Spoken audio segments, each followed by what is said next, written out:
Around 1647, Rembrandt hired Hendrikje Stoffels, a woman 20 years his junior, to be his maid. She was a simple, gentle person who helped to comfort the artist, and naturally went on to complicate Rembrandt's relationship with Geertje. As explained in The World of Rembrandt 1606, 1669, 1963, evidently, her relationship to Rembrandt very soon changed from that of servant to model to wife in all but name, and she remained with him until her death at 37 in 1663. Hendrikje had 2 daughters with Rembrandt, one who died as an infant, but the younger one, Cornelia, was healthy. Rembrandt seemed sustained by Hendrikje and his son Titus, with whom he was delighted. Maturity was bringing more calmness and wisdom to his life and art. He would go on to paint masterpiece after masterpiece. However, Rembrandt's Baroque style slowly fell out of public favor due to a change in Dutch tastes for art. A fondness for drama, elegance, bright colors, and graceful manners developed as seen in the work of the fashionable Flemish artist Anthony van Dyck. Although he desperately needed commissions, Rembrandt would not compromise his art. His work became quieter and more profound. Another reason for his decline in popularity may have been his continued dedication to biblical themes. In the mid-1640s, he was one of a few Dutch artists still interpreting the scriptures, and there were not many commissions. During the 17th century, the Dutch favored landscapes of many types: canals, dunes, panoramas of towns, views of the sea or woods, and wintry or moonlit scenes. Rembrandt used the medium of oil paint to express his more imaginative concepts of nature. He reserved his realism in landscapes almost entirely for etchings and drawings, as was noted in The World of Rembrandt 1606 and in 1669. Rembrandt's interest in landscape painting lasted through the next 2 decades. A series of drawings and etchings show his keen observation of nature, great originality in composition, and marvelous economy of forms. 19th century connoisseurs considered Rembrandt's painting of The Mill, 1645-48, to be one of the master's greatest creations. It has all the characteristics of having been painted from life, although it probably was not, since that was rare in 17th century Dutch landscape. The collectors and critics celebrated the dramatic silhouette of the mill against a dark, stormy sky and attributed the heavy atmosphere to Rembrandt's frame of mind when he encountered severe financial difficulties.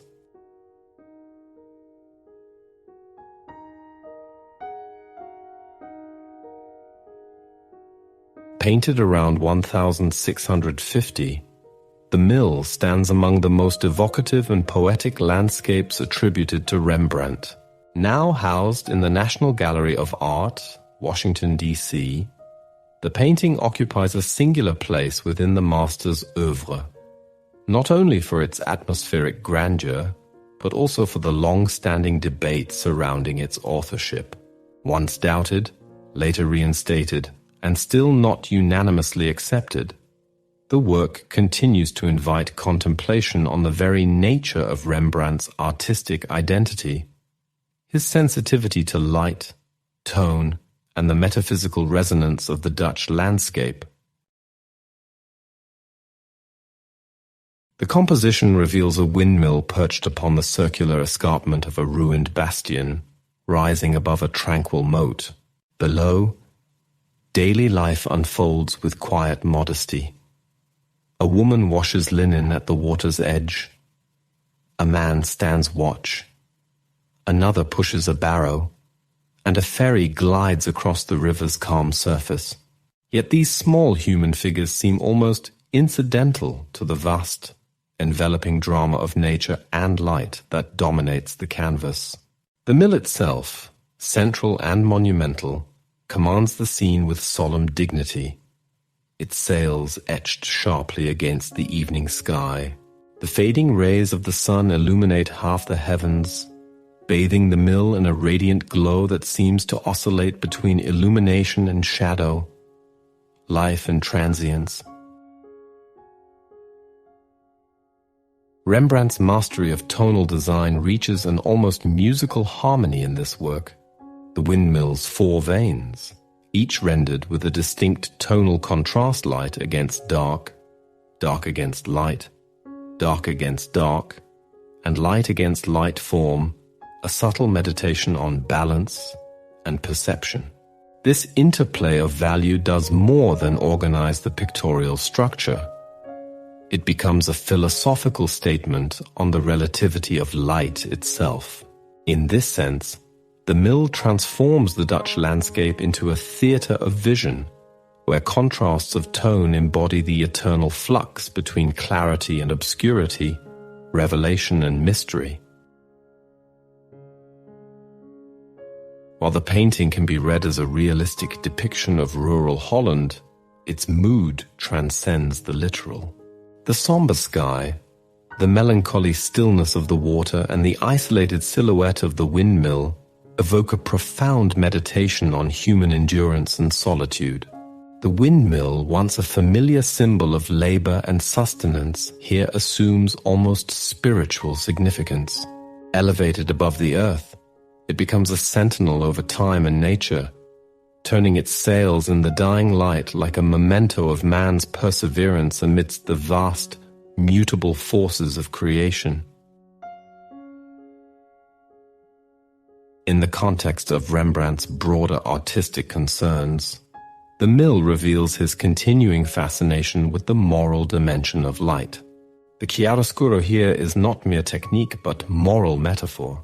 Light touches the human and the natural with equal reverence, dignifying even the humblest detail. The figures by the water are bathed in the same divine illumination as the sky itself, a visual theology that binds the earthly and the eternal. Through this synthesis of the physical and spiritual, Rembrandt converts landscape painting, a genre traditionally regarded as secondary, into a vehicle of metaphysical reflection. Throughout its history, the mill has elicited a range of interpretations and attributions, from Cornelis Hofstede de Groot's early 20th century catalogue to later debates about its authenticity. Whether by Rembrandt's own hand or a close pupil, the painting's enduring power lies in its capacity to embody the essence of his vision.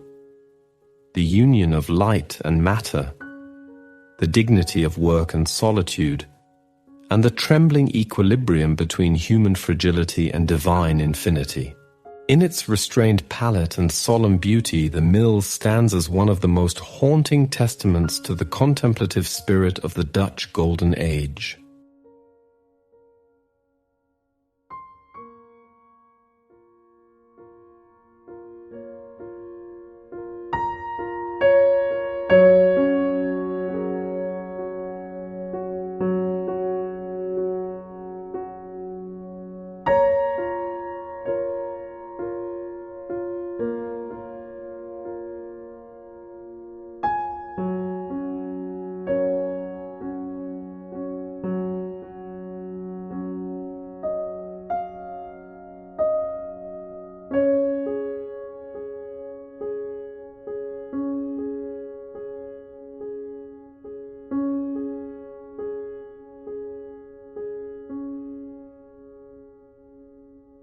Painted in 1647, Susanna and the Elders represents one of Rembrandt van Rijn's most profound meditations on innocence, corruption, and the human condition.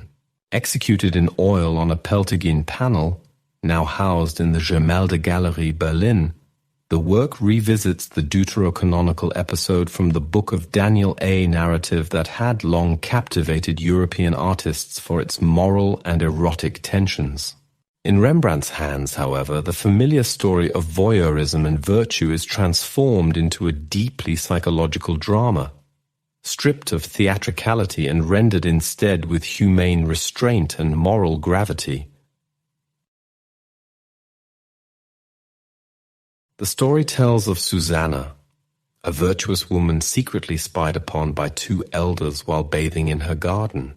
When she rejects their advances, they threaten to accuse her falsely of adultery, a crime punishable by death. Ultimately, she is vindicated through the intervention of the prophet Daniel, who exposes their deceit. This tale, oscillating between peril and redemption, offered Baroque artists a pretext for exploring the female nude under the guise of moral narrative. Yet Rembrandt diverges decisively from the sensual conventions of his contemporaries. Where artists such as Tintoretto, Rubens, or Guido Reni often emphasized physical allure and dramatic chiaroscuro, Rembrandt reorients the viewer's gaze towards Susanna's emotional reality. At the core of the composition is not erotic display, but moral introspection. Susanna, caught in the instant of violation, crouches to cover herself, her body twisting in instinctive shame and alarm. Her expression, half terror, half dignity, becomes the axis upon which the entire scene turns. The two elders emerge from the shadows, their presence felt more as a psychological intrusion than as compositional spectacle. Through this economy of gesture, Rembrandt achieves a startling intimacy. The viewer feels not like an external spectator, but an unwilling witness to Susanna's humiliation. The vulnerability of her pose, the tactile rendering of flesh under cold light, and the proximity of the figures together create a disquieting sense of moral complicity. Technical evidence reinforces the intensity of Rembrandt's engagement with this subject. X-radiographic analysis reveals that the Berlin panel underwent multiple revisions. Beneath the surface lies an earlier, rougher composition typical of his works from the 1630s. This palimpsest of paint layers attests to the artist's evolving approach, from an initially turbulent conception to the later, more serene and psychologically concentrated form we see today. His reworking of posture, light, and spatial balance suggests a deliberate move away from overt drama toward inner tension. In this process, Rembrandt drew inspiration from Susanna and the Elders by his teacher Peter Lastman, whose version he once copied in a drawing. Yet where Lastman dramatized the narrative through rhetoric and gesture, Rembrandt distills it into quiet revelation. This transformation reflects a broader shift in Rembrandt's mature style and inward turn toward the spiritual dimensions of human experience. The calm, golden tonality that suffuses the scene tempers its moral violence, offering instead a vision of purity under siege. Light plays across Susanna's skin not as sensual illumination but as divine vindication, sanctifying her defiance. The contrast between her luminous body and the shadowed elders underscores the moral polarity of truth and deceit, chastity and corruption. In this sense, Susanna and the Elders becomes an allegory of moral endurance, one that transcends its biblical origin to speak of the eternal struggle between innocence and power. The painting's provenance adds further texture to its history. Sold in 1647 for 500 guilders to the merchant Adrian Bank, it later passed into the collection of Sir Joshua Reynolds, the eminent English painter and first president of the Royal Academy. This lineage underscores its lasting impact on artists and collectors alike, who recognized in it not merely a biblical narrative, but a moral vision rendered with painterly authority. In Susanna and the Elders, Rembrandt unites narrative, psychology, and technique into a composition of rare integrity. Eschewing the theatricality of the Baroque, he finds in a moment of shame a revelation of truth. The scene, poised between innocence and accusation, becomes an emblem of his artistic creed. That true painting lies not in embellishment, but in the revelation of the soul. Through Susanna's quiet strength and the painting's subdued radiance, Rembrandt achieves what few before him had dared to show, that beauty and virtue are inseparable, and that the most profound form of heroism may be found in silent resistance.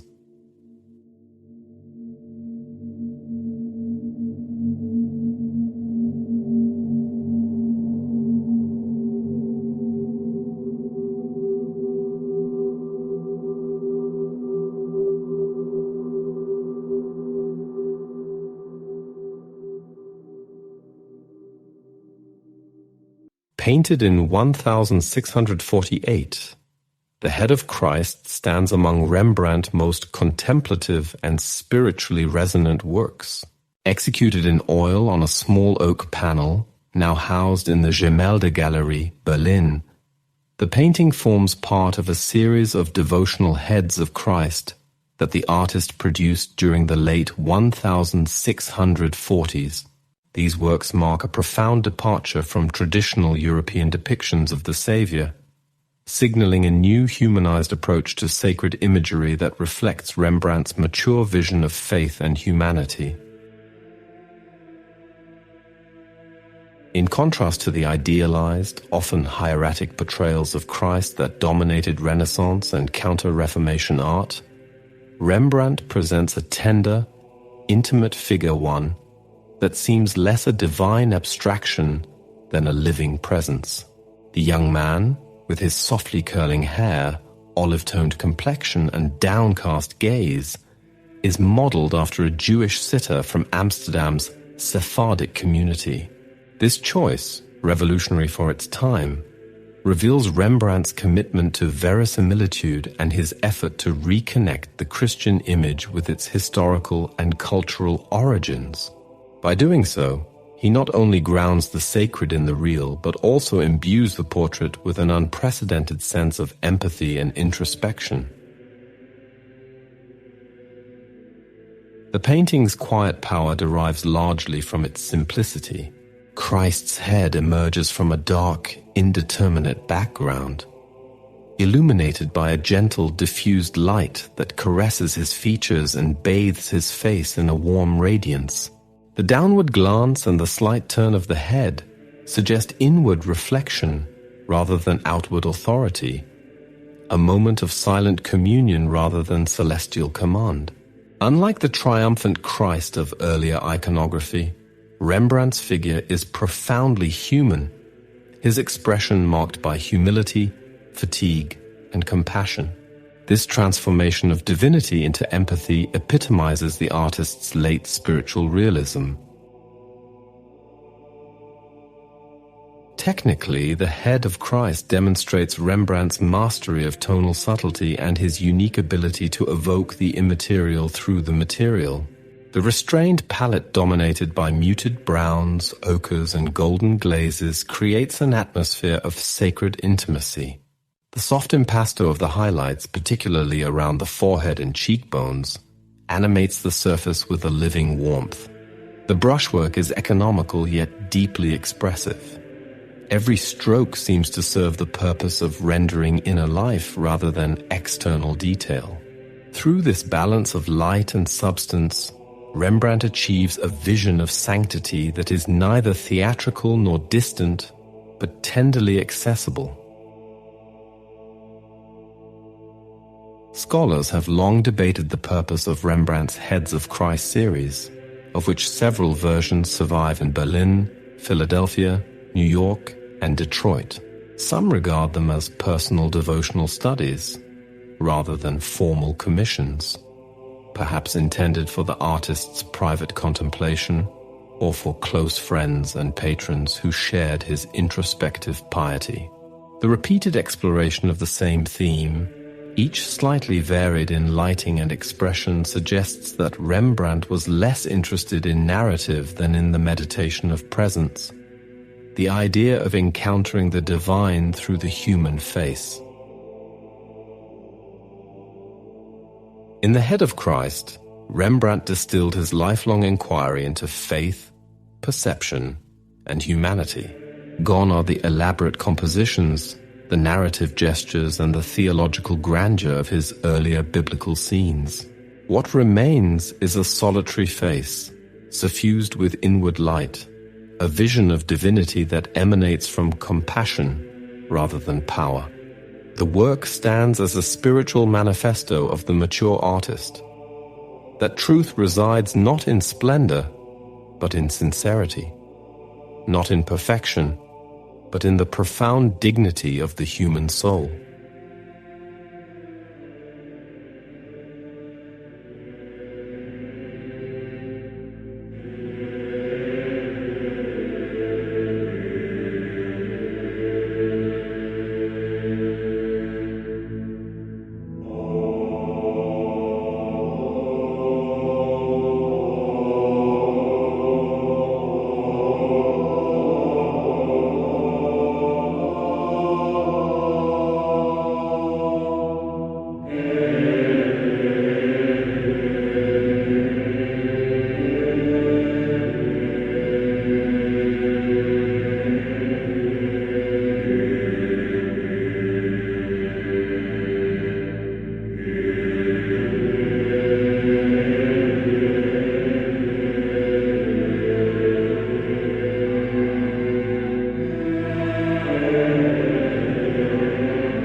The Kitchen Maid, 1651, an oil-on-canvas painting by the Dutch master Rembrandt, stands as a quiet yet profound testament to the artist's ability to elevate the ordinary to the sublime. Created during the mature phase of his career, this work belongs to the Dutch Golden Age, yet departs from its often ornate celebration of material prosperity to focus instead on the spiritual and psychological depth of everyday existence. In this modest depiction of a servant girl absorbed in her domestic duties, Rembrandt achieves a deeply human vision that resonates with his enduring fascination for humility, light, and the sacredness of the commonplace. The historical context of The Kitchen Maid is closely tied to Rembrandt's later years, a period marked by both financial decline and artistic introspection. By 1651, the artist had distanced himself from the decorative exuberance of his earlier Amsterdam commissions, turning inward to explore the quiet dignity of working-class life. The domestic servant was a familiar motif in Dutch painting, treated by contemporaries like Vermeer and Pieter de Hooch, with an emphasis on compositional order and luminous serenity. Yet unlike the polite and idealized maids of those painters, Rembrandt's figure emerges not as an emblem of household virtue, but as a real person, earthy, contemplative, and dignified in her labor. In this sense, The Kitchen Maid reflects both a humanist impulse and a profound empathy toward the lower classes that distinguished Rembrandt from many of his peers. The composition of the painting is striking in its restraint. The maid occupies a humble interior, Her form turns slightly away from the viewer as she leans toward a table, engaged in some unseen task. The subdued color palette, dominated by warm browns, ochres, and muted yellows, envelops her figure in an atmosphere of intimacy and silence. Rembrandt's mastery of chiaroscuro transforms the commonplace scene into an almost devotional image. The fall of light upon the maid's face and hands seems to reveal an inner life of thoughtfulness and quiet strength. The viewer's gaze is drawn not to the object of her labor, but to the moral weight of her presence, suspended between physical toil and spiritual grace. In terms of technique, the Kitchen Maid reveals Rembrandt's late manner marked by loose, textured brushwork and a subtle blending of tones that sacrifices surface polish for expressive depth. The thick impasto of the paint captures the tactile reality of fabric and flesh, while the rough, uneven application conveys the immediacy of perception rather than the illusion of perfection. This painterly freedom, so different from the smooth finishes of Dutch contemporaries, reflects Rembrandt's belief that truth in art resided not in decorative finish, but in the revelation of character and inner life. His manipulation of light, soft, golden, and directional suggests both physical illumination and spiritual insight, elevating the act of labor into a moment of quiet revelation.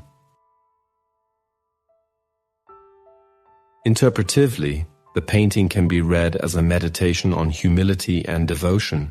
The Kitchen Maid, absorbed in her work, becomes an emblem of moral virtue through simple action, recalling Protestant ideals that equated honest labor with spiritual grace. There is no narrative, no gesture toward allegory or mythology. Instead, Rembrandt transforms a private moment into a universal reflection on human dignity. Her downward gaze, the quiet curve of her posture, and the enveloping shadows all suggest an inner calm that borders on the sacred. In this sense, the Kitchen Maid may be viewed as a counterpart to Rembrandt's religious works, transposing the sacred from the realm of saints and prophets into the daily life of the humble and unseen. The legacy of the Kitchen Maid lies in its profound influence on later conceptions of realism and psychological portraiture. It anticipates the moral seriousness and empathy that would characterize 19th century genre painting, from Jean-François Millet to the realism of the Hague School.